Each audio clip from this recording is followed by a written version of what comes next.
Alright, so we're back on one of my videos. I want to teach you today on how to correct a blinker switch that's inoperable. Customer brought it in, stated that they go to make a left signal with their blinker switch. It works every now and then, so that's the problem with the blinker switch.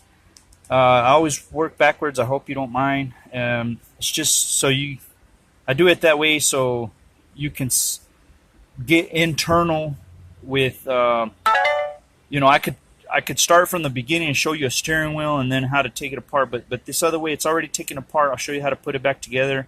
Worst case, just play the video backwards forward so you know what it's talking about. So I'll get on with the video here.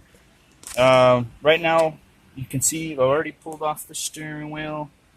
Okay, we're at the fancy part where I pulled this blinker assembly from the steering wheel with removing two screws. There's one here, one here. If you're interested in knowing what they look like, they're little silver ones, Phillips. Okay, and you can use a regular Phillips screwdriver. Here I've got my drill with a extension screwdriver. Quick connect, easy access for me. Okay, so again, pause the video here, and meanwhile I'll be disconnecting the cables from the switch. There's the old one, here's a new one. Okay, it comes with the fancy plastics, and so you know you got the right part. Yeah, believe it or not, it comes in this big box right here. Okay, it's a pretty big box.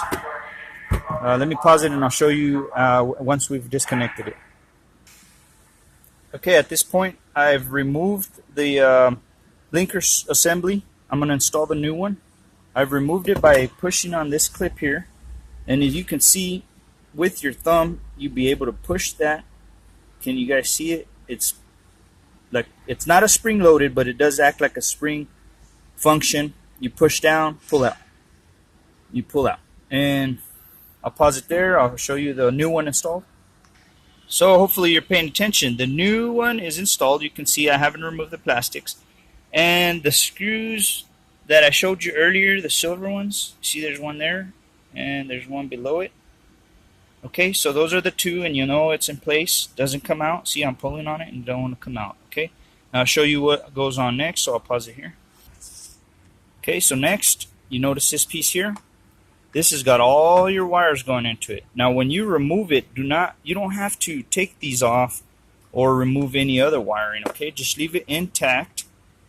Just leave it how it is and just let it drop right there. Nothing's going to happen. Okay, it's out of your way. It's clear out of your way. You can work right here without having to mess with any of the wiring connectors here and stuff. Okay, so I'll show you how it goes back on here.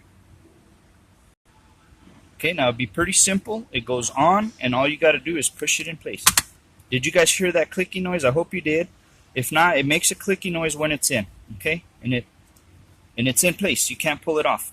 Now the trick is when you pull it off, it's okay. You can pull evenly from the top, from the bottom, both hands, and just pull. Okay, nothing's gonna break, I assure you.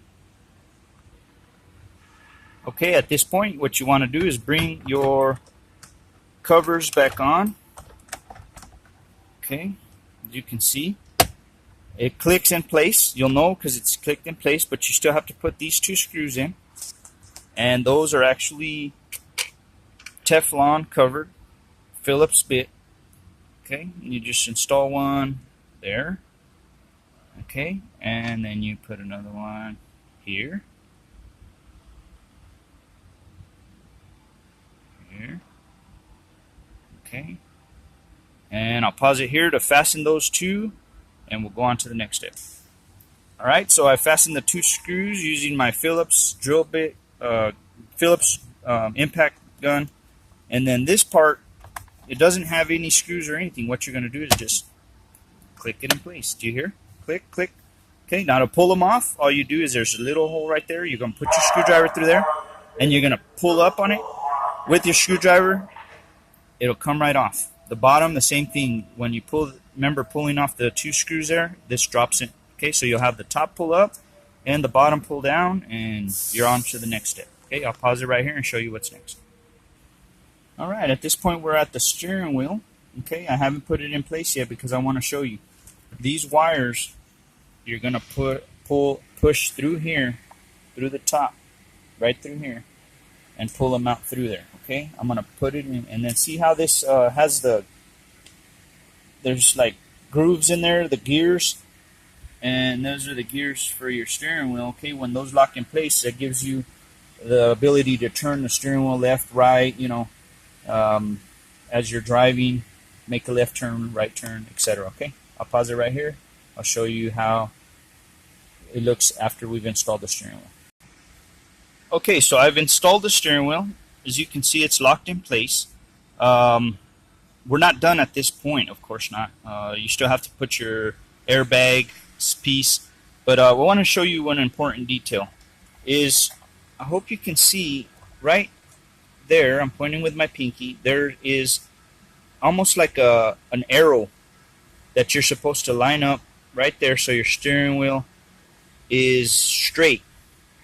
Now it's going to help before you take your steering wheel apart that your tires are going to be aligned before you pull the steering wheel, because it's important. Otherwise you're going to have your steering wheel either too far to the left when you put it back in or too far to the right, and your tires are going to be straight but your steering wheel is not. Okay, so it's important. Remember again that little arrow pointing right there. And then at this point I'll hook up all these wires back. These are going to go to your airbag, and this one is just going to go, that's for your blinker switch and everything.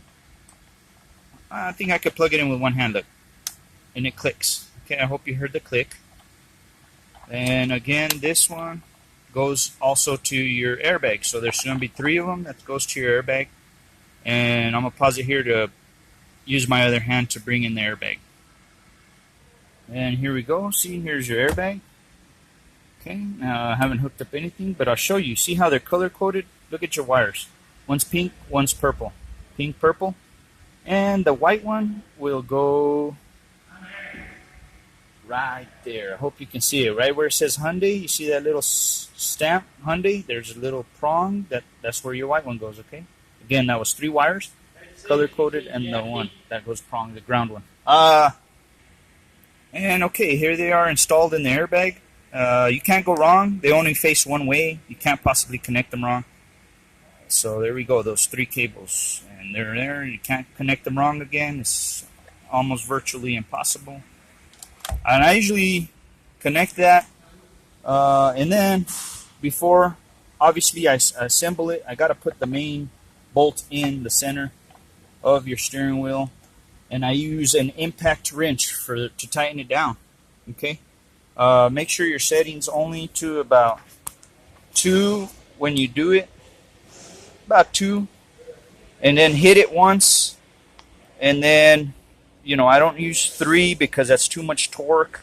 In reality, I just lied to you. I use 3, but just to give it that little bit of nudge to make sure that the torque is on there for that nut right there. Again, you can look up the torque specifications. I've done enough of these to know about how much to give it, and we'll stop the video there.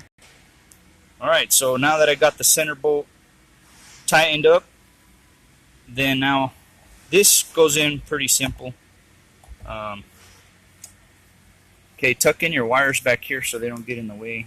You'll see there's like a little clip right there where they go tucked behind. I'll pause it right there. Alright, so I tucked in those wires behind the clip. It just makes it easier for when you push. I haven't pushed it in place yet. Okay, as you can see, there's still a gap here. There's still a gap over here. Okay, so now I'm ready to push, and it just locks in place. Did you hear the clicking noise? I hope you did. Okay, and you can't pull it off. As you can see, the gap is clear, so we're flush now here, and we're flush here. Okay, again, it'll have a spring to it, obviously, because remember, don't forget when you honk your horn, beep beep. Okay, and it's not going to honk now because it's important before you start anything.